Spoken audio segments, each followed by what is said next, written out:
Hello folks, in this video and many subsequent videos we will be talking about EC2. EC2 is a short form of Elastic Cloud Compute. This is the most fundamental compute service provided by AWS. In a layman term, this is your virtual machine on the cloud or your server on the cloud. So if you need to create your own machine or say a server on the cloud with whatever operating system you need, Windows, Linux, Unix, you can go to EC2 service and create an instance for you. So what is this instance? Basically whatever virtual machine you create using EC2, we call it instance. So whenever someone refers to server on the cloud, virtual machine on the cloud, EC2 instance on the cloud, or simply instance on the cloud, it generally means EC2 instance. Now sometimes instance word is referred to other things as well. For example, RDS instance in case of databases and DMS instance in case of database migration services. So why this word elastic?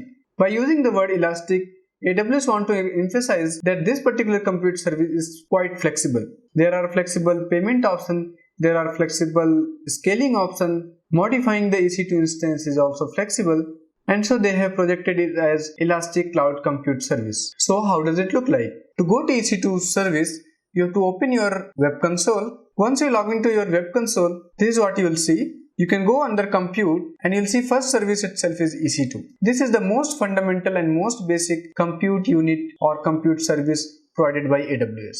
On clicking on EC2, it will send you to EC2 dashboard where you can find out the instances as well as related resources. So I have one running instance here. You click on that and you'll find out that in fact there are 3 instances in my account, out of which one of them is running and 2 of them are in stopped stage. So I have already launched these services and I have already configured them. I have given them a name. I am already using it. But for these 2 instances, since I am not using it, I have shut them down. Whenever I would need it, I would just click on them. I'll go to actions, instance state, and I'll start it.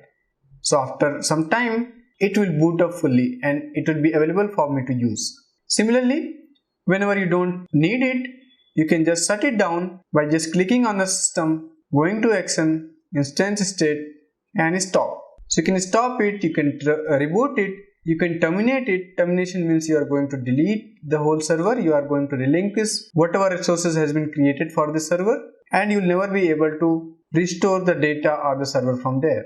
So be pretty sure before terminating an EC2 instance. So once you launch your EC2 instance, you'll be able to see the properties that you have given during the launching of it under the description page.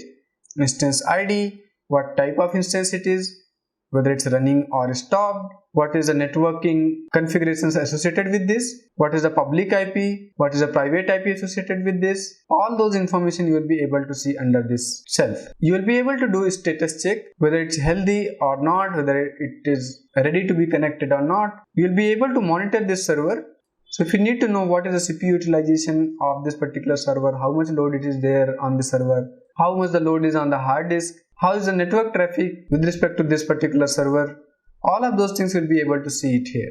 So this monitoring is basically done by a separate CloudWatch service, which is a part of AWS Cloud, but it is shown here on this EC2 dashboard itself.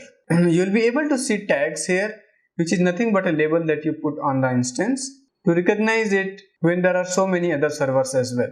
So right now, the only key value pair, only tag we are using here is the name, which is Docker, and that's why this Docker is appearing here. This is nothing but a tag we have kept on this particular system. So once you launch the EC2 instance, by giving proper configuration, specifying what type of EC2 instance you want to create, what is the operating system you are going to use, then it provides something like public IP or private IP, and using these IP addresses, you will be able to connect to this EC2 instance. Connecting to this EC2 instance depends on what kind of operating system you are using, and also what kind of operating system or AMI you have put on your instance, whether it's Windows or Linux. So again, we'll see how to connect to these EC2 instances in a subsequent video.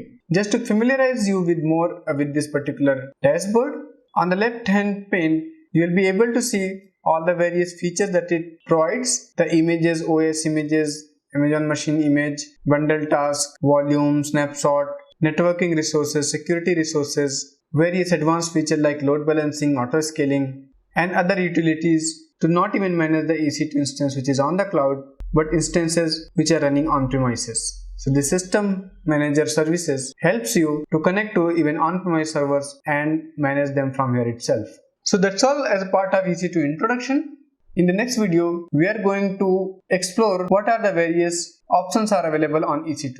So see you in the next video.